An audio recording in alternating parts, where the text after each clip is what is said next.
So, getting in this hot seat for me at this event is easy. It's expected. Do you hear what he's saying about expectation? There's no separation between his desire and his belief. Therefore, it is. So it's almost a choice.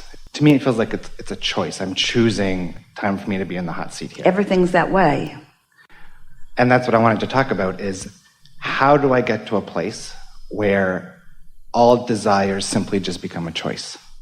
Since words don't teach, this is the way we like to say this to all of you. We know these things, and we see evidence of them everywhere. Been around for a long time. So we offer examples to you that are in complete alignment. They are completely vibrationally accurate with the laws of the universe. And we know for sure that when you're in sync with the laws of the universe, it's sort of like being in sync with the laws of gravity. Don't try to defy it. Don't jump out of airplanes without parachutes. It's not going to end the way you might like it to. Just say to yourself, this will be over soon, and it will. So the laws of the universe are consistent, which means as you understand them, then you are able to apply them in ways that feel better to you. When you think about something that you desire, that you don't believe, and it doesn't feel good, then the question is, well, how can I bring myself into vibrational accord with that? And so we say, the way to come into vibrational accord with 100% of what's in your vortex. Do you know what we mean by the vortex?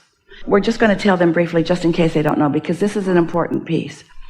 As you, in your physical body, are sifting and sorting, knowing what you don't want and knowing what you do want, even at unconscious levels or at levels where you're not giving a whole lot of attention to it, you are launching these rockets of desires or preferences. When someone's rude, you know you want them to be nicer. When you're rude, you know you want to be nicer. If you don't have enough money, you know you want more money, and so forth.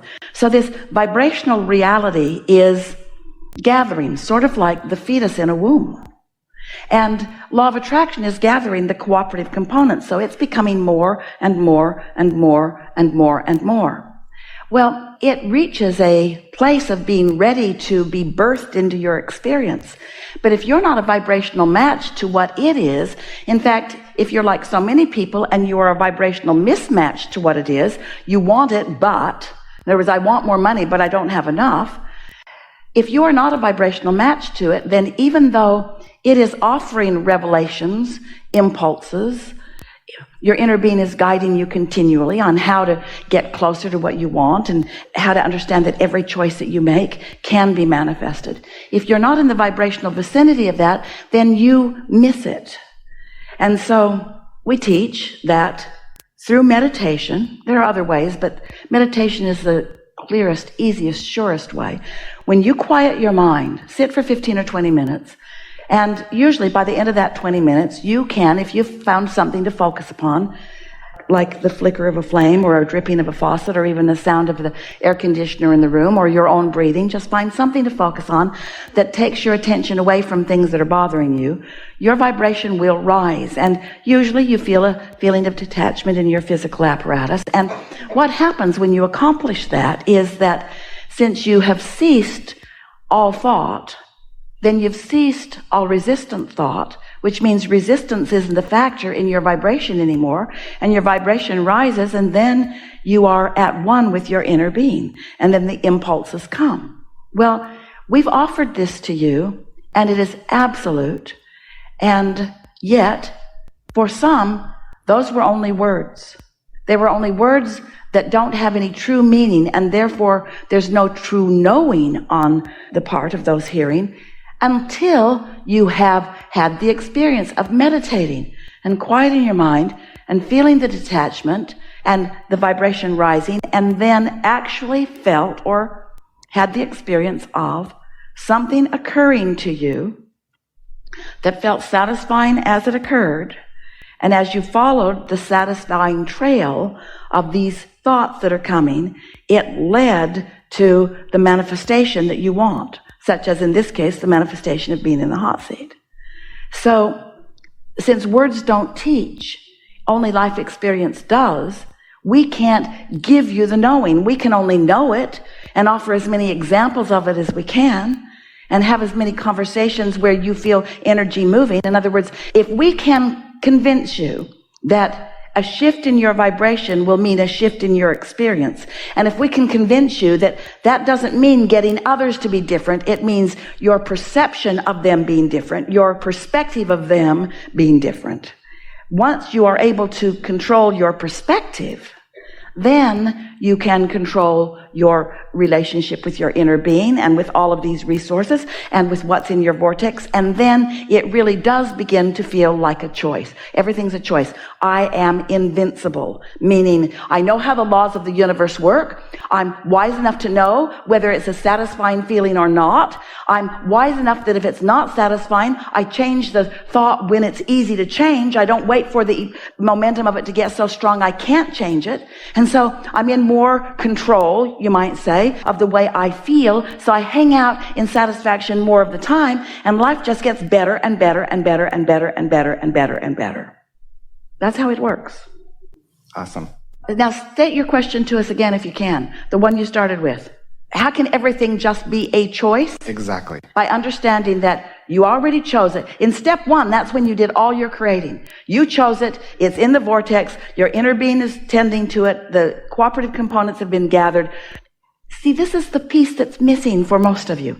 Hear this. We've not said this in this clear way before. Many humans think, well, if I'm the creator of my own experience and I want something that I don't have, then I should be able to just decide it and boom, there it should be. Instant manifestation. There it should be. And we say, you can get to that point, and in some cases you already are. But you didn't come to just decide and bam. You came to let life help you to choose and to continue to amend and add to what you want, to fill in the details, experience by experience, until you've created a really wonderful, rich, deep relationship with life. And then you intended to get into that mode of relaxation and letting it in and letting go of resistance, where you can then receive the impulses to move in the direction of it, because you didn't come for somebody else to just anoint you with stuff. You didn't come to just inherit from someone else what they had created. You came as creator, and you will never find satisfaction without being the creator. Which means, I don't like that, and I know I don't like it by the way I feel. Well, what is it that I do want? Well, I do want that, but I can't get that because I don't believe that yet. I'm still over here.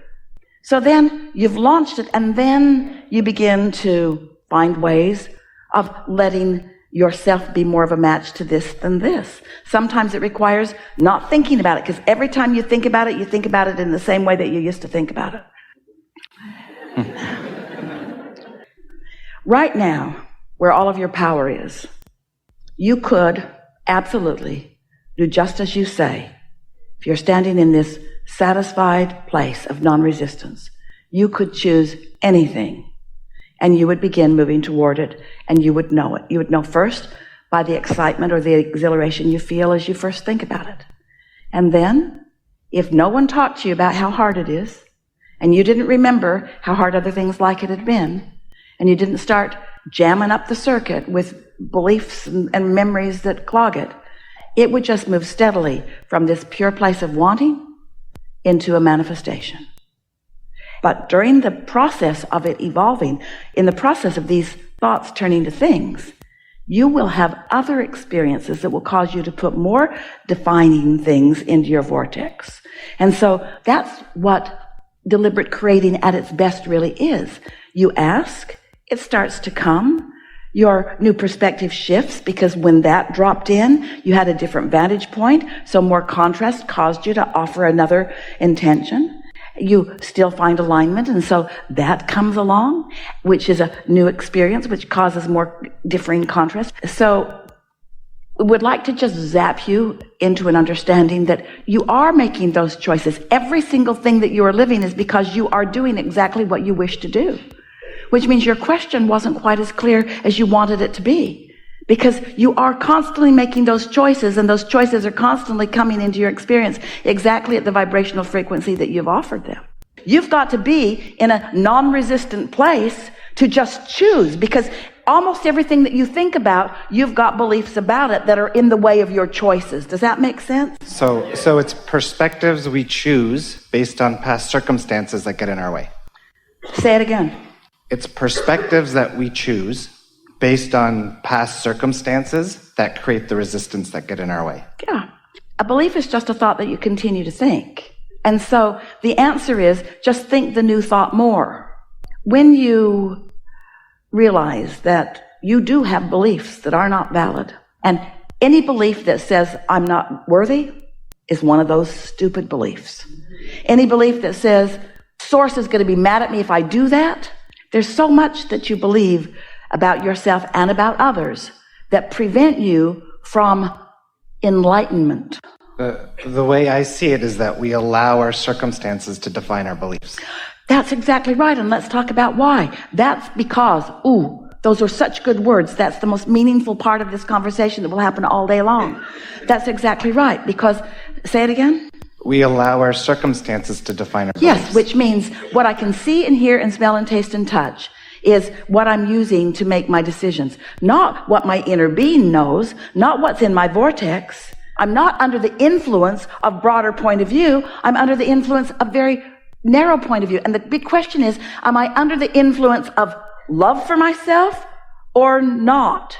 Apparently, Esther was a little bit under the influence of a little guilt for herself. She is so aware. She's all the time trimming her tree so that her neighbors can see. She really, really, really wants to be a good neighbor. And she's such a good neighbor. She spends way more money than she should be spending. There's no should. She cares a lot. She cares way too much about how she's affecting others. That's what's going on vibrationally there. Cares way too much about that, to the point of believing things that aren't even true. You all do. And it's because the others around you, many of them well-meaning, have trained you to believe that you should stand on your head to please them.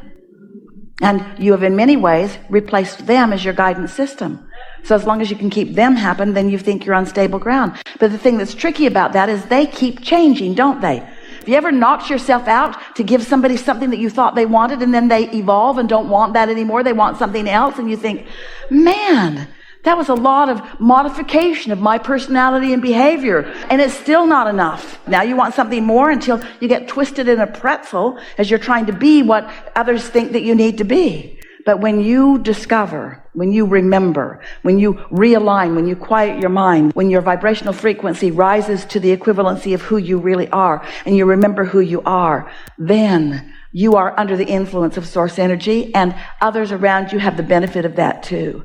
And then you stop nitpicking about what anybody is doing, and you become the true uplifter that you were born to be. Beliefs are powerful things, friends. But remember, a belief is only a thought that you continue to think. And maybe some of the beliefs that you continue to think just don't apply anymore. If you weren't keeping them active right now, maybe you had a bad relationship with your father when you were a kid. And so you got some vibration going about that. But after a while, you weren't together with him. And that vibration could have changed completely in the moment that he was no longer around you, because its influence certainly wasn't the same. But because you keep talking about it and telling the story about how ugly the floor is, you keep renewing it into this now and this now and this now and this now and this now. And right here and now, where all of your power is, this is where you have the relationship with everything that you've become. What are you doing about your relationship with everything that you've become? Are you squandering it with beliefs that no longer apply? Or are you listening for the vibration of your inner being and feeling for the vibration of your inner being by paying attention and caring about whether this thought is satisfying or not? Is this a satisfying thought? That's all that is required. And if it is, then past resistance is not in your way. In any moment that there is a satisfying thought, past resistance is not active and therefore is not in your way.